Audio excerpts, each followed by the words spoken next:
Hello, today I'm in Toyota RAV4. In this video I'll show you how to use turn signals.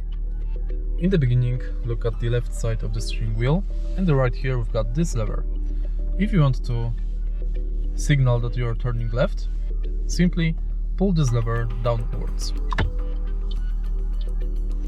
If you want to signal that you're turning right, push this lever upwards. To disable this function, set it to neutral position.